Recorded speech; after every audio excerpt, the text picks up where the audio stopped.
Hello, I'm Tamara, and I am the host of the podcast Movies Kill Plants, where I combine my love for films and of our little green buddies.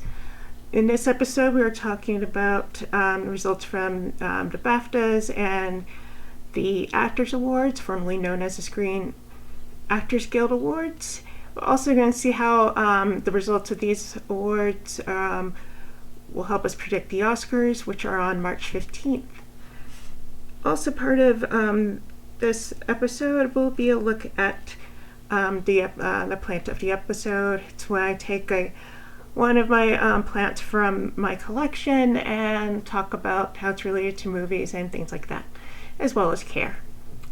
Alright, first up is the award show that I just wrapped up this week, and that is the Actor Awards. Sinners won for Best Ensemble. We had Jessie Buckley winning for Best Female Actor. We had Michael B. Jordan win for Best Male Actor. Also had a surprise with Amy Madigan winning for Best Female Actor in a Supporting Role, as well as Sean Penn winning for Best Male Actor in a Supporting Role.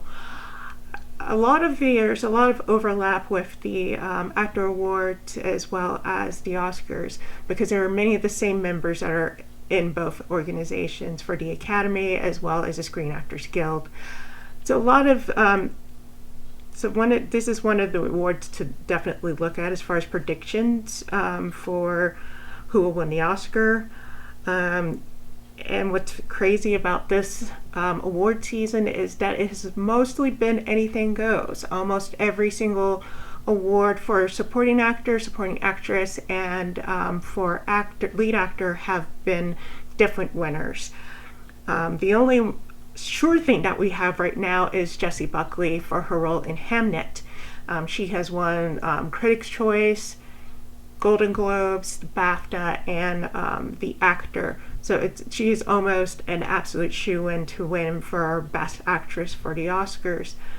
As far as the other categories, it is anybody's guess. There's not a clear frontrunner for Best Actor. Timothée Chalamet has won the earlier Big Time Awards for Critics' Choice and Golden Globes for his role in Marty Supreme. But we have had sort of I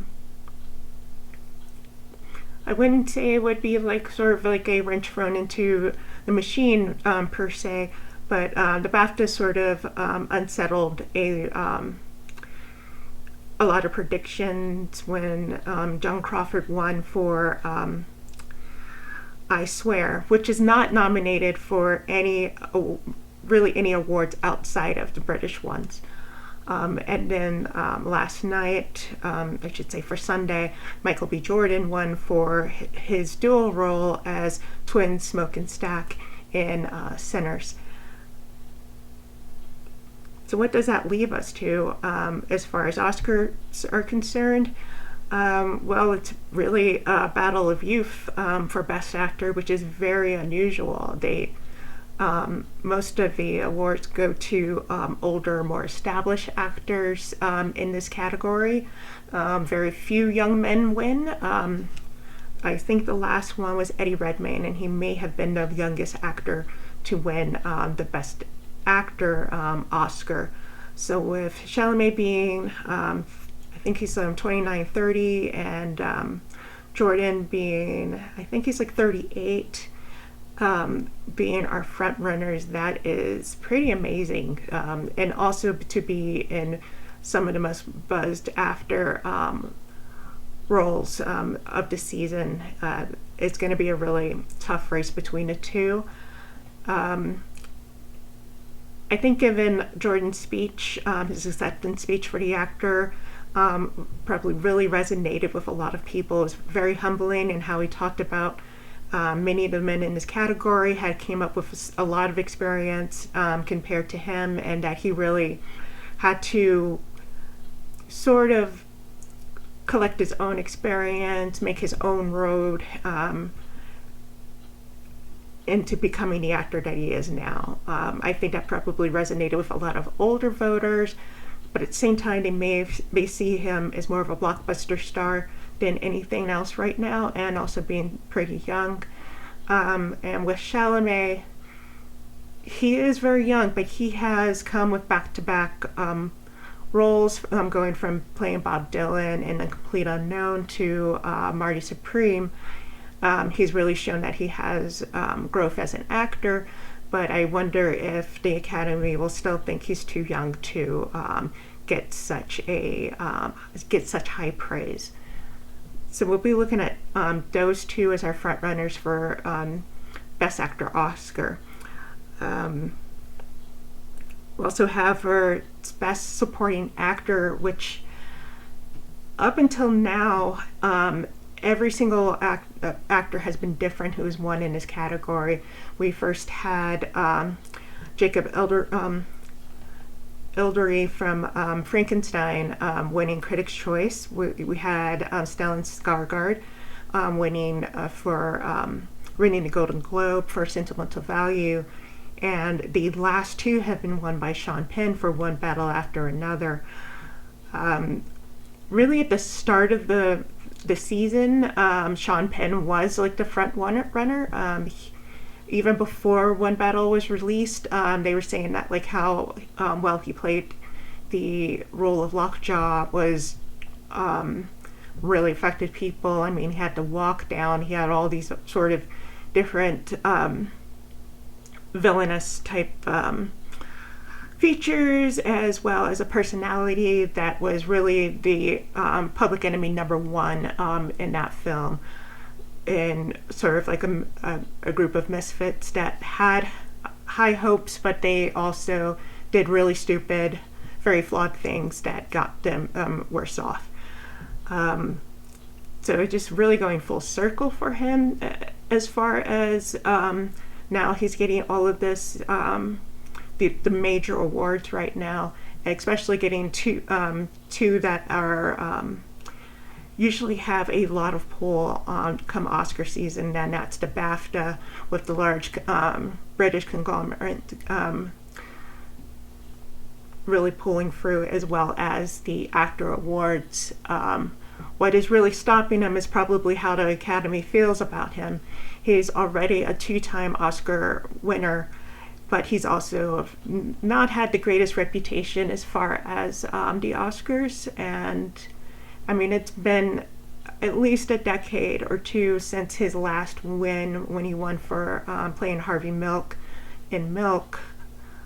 So it'll be interesting to see if the love that he got from the BAFTAs and from the Actor Award will carry over to the Oscar. Personally, I do not think it will work that way. I foresee that Stellan Skarsgård will actually win the Oscar for Best Supporting Actor. So far, he's had the best awards campaign throughout the season, as far as award season is gone. He's been on Saturday Night Live with his son. He has really hit like the late night shows and has really talked about openly about recovering from a stroke and how he's taken that on set and adjusted to do like one of the biggest performances of his very long career. So I foresee this being more of a victory lap for him, as far as being able to come back from a stroke and sort of doing the things that the Academy likes, like, just being out there, making a name for yourself, and then really having done all the hard work all of these years as an actor, and just seeing him as the director father that's trying to not only resurge his career, but also redevelop a relationship with his daughters. So I really foresee him in this spot. As far as the rest, with Jacob Elordi, I would be nicely surprised if he did win, but I don't foresee seeing that. Sean Penn's co-star Benicio del Toro, who has won a great deal of the early critics awards, a lot of like the individual state ones and group ones he has won, has not translated to a major award. And although he's done a lot of campaigning, I don't feel it's been a very strong campaign. I think it doesn't really help that Leonardo DiCaprio and Sean Penn have not been campaigning very much. So that doesn't help his chances.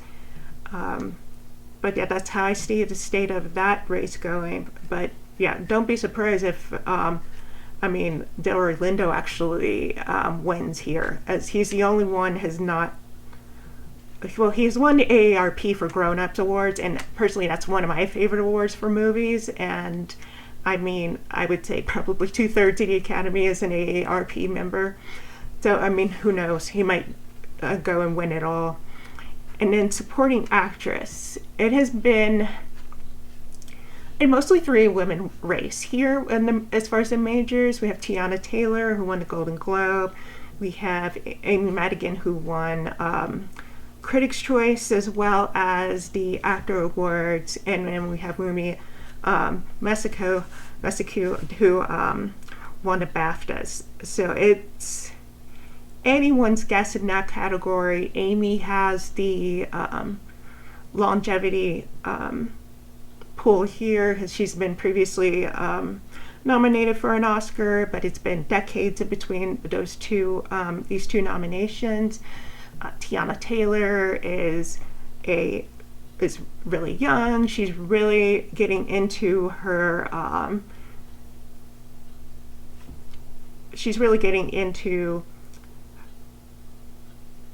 her role as an actress, because she's done everything. She has been my absolute favorite Sweet 16 participant on MTV. She's been a choreographer. She's gotten back into music, and she's killing it on the music scene. And usually a supporting actress, unlike supporting actor and lead actor, that role is more for a starlet who is making her way through the industry. And Tiana is definitely that person. And with Wunmi, just the gravity that she gives to Sinners, being the sort of moral compass and historian, and one that keeps everybody informed of like who vampires are and like the vampire lore throughout that film, and just being the heart of it, really is part of that glue of such an encompassing film that if there's a runner-up in this category, would be her. But as far as momentum, it's really somewhere in between Amy and Tiana. Wunmi winning the BAFTA shows that she could beat other British actresses. And again, the Brits have a strong pull among the votes for the Academy. So, it could also be very much her winning here. And then Sinners winning Best Ensemble for the Actor Award. It also made history because Ryan Coogler is the first director to lead 2 ensembles to win that top award, the first one being Black Panther. If you have told me almost a year ago, back in April when Sinners was released, that would be the top award, I would have thought that it would have been Best Ensemble. Does that translate into Best Picture? I would say not. There's a pattern with the Actor Awards, especially back when it was Screen Actors Guild, where the larger the cast, the more likely it was going to win Best Ensemble. And even though you could look at One Battle After Another with a humongous cast and just about everyone being nominated for an award, it could have also easily won Best Ensemble. But it's just something with Sinners that just brought that everybody that was on that set contributed a great deal. Almost a great deal of equal time, stand-up performances, people that you've seen for years that haven't been recognized for their work, being front and center. and just that you could see yourself in every character. I don't necessarily think that regular folk could see themselves in One Battle After Another or any of the other films that were nominated in that category. So Sinners was definitely the film to watch, and the one that was going to win.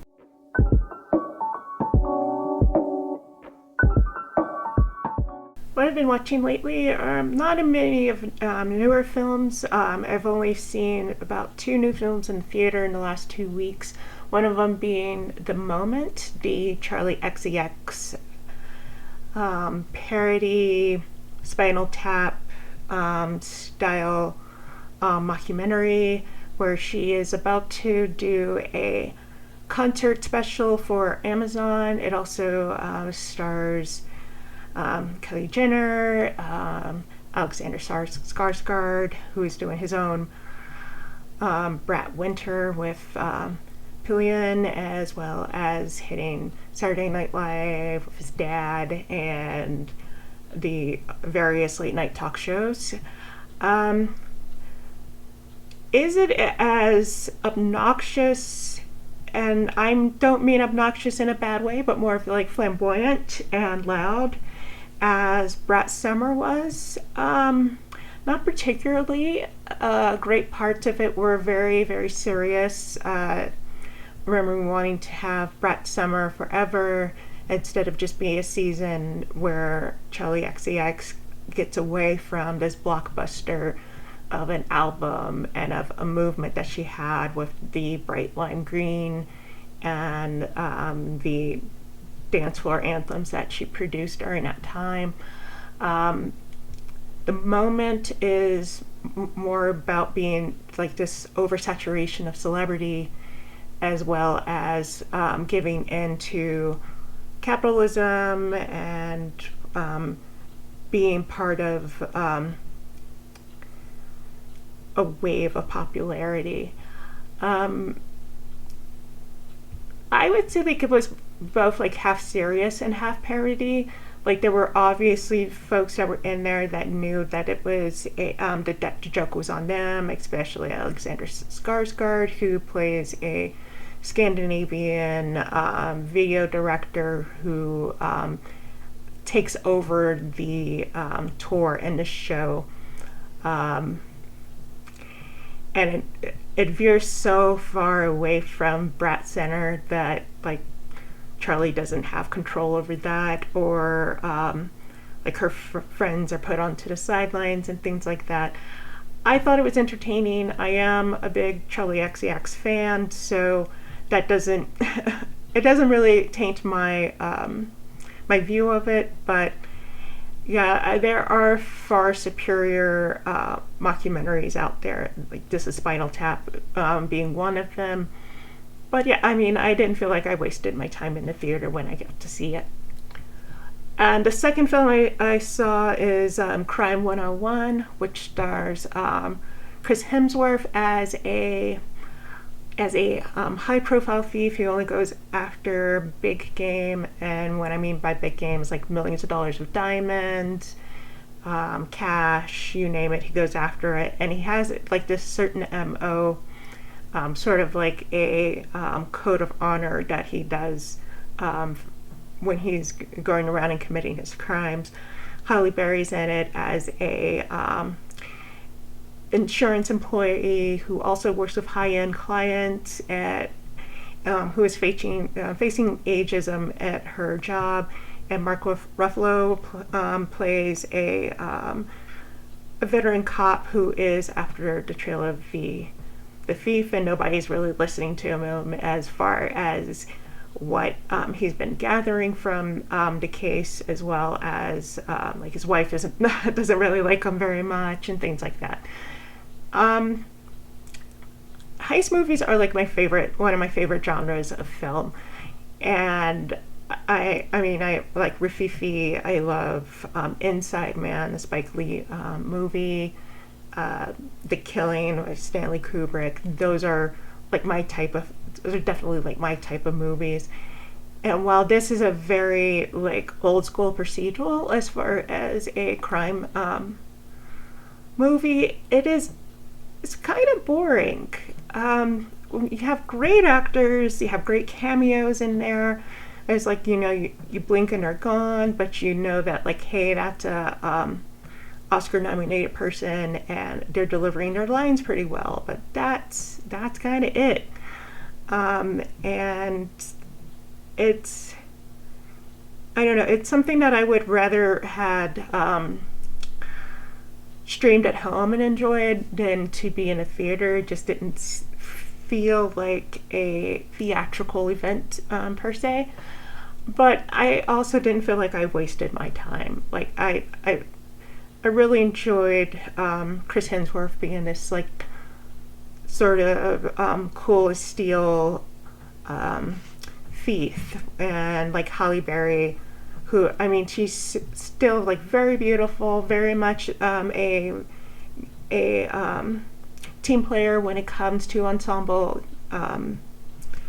casts like this. And I mean, I really feel like the world still owes Halle Berry for so much that she's done.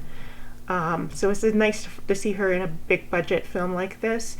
And like Mark Ruffalo, like he just plays like that veteran cop role well. I mean, it's like watching Columbo, and I mean, there's always a Peter Falk comparison to him. So it was just fine. It wasn't a complete waste. But those are the movies that I have recently seen. I have Blue Moon, which stars Ethan Hawke in his Oscar-nominated role, as well as that one is nominated for screenplay. I think it's original screenplay. So I have that on my radar. That's streaming on Netflix. And whichever ones are on my playlist or are in theaters here locally, I will catch you up on how I feel about those. And let's move on.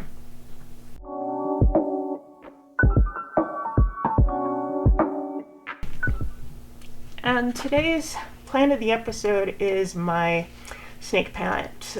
This one I bought from IKEA 4 years ago, just when I was starting off my plant collection.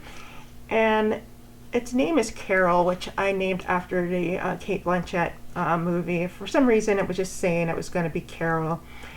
And with snake plants, they're succulent-like. You don't have to water them like every week. You can go like every 2 weeks or once a month if it's winter time.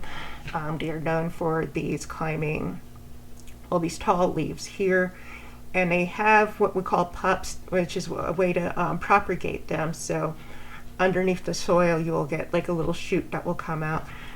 This one has 2 new pups here on the outside over here, so I can separate them from the mother plant, but I'm actually just going to grow this one to be a bit fuller. But I have taken out one pup out of here after I first got it, and I also did a leaf propagation, which with these you can either like cut off the tops, put it sort of like in a triangle way and put it in water and it will grow roots that way, or you can disconnect the pups from the bottom and you can grow a new plant after that.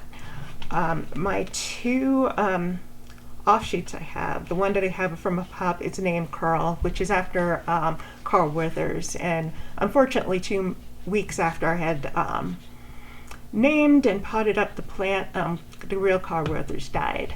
So it's more of a monument, a little memorial for him, my big guy Carl. And I have a second one that I did off of the leaf propagation, which took about a year to get really good roots to grow out of it. And that one's named Carl Jr., even though technically it's the son of Carol.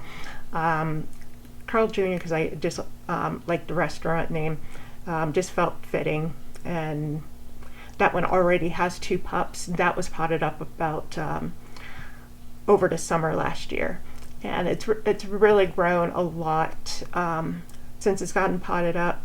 part of it was that I had it outside for the summer, just to catch some rays and to get more exposure, and that helped grow it a lot faster. Unfortunately, when you do a leaf propagation, you don't get the variegation that you would get from like this plant here. As you can see, that this has the sort of the lime green outline with the dark green in the inside. If you get it from a propagation like Carl has, that one kept the variegation. So that will do it for this first episode of Movies Kill Plants. We'll have another episode up pretty soon, so I hope you take a listen and a look. Thanks, and have a good day.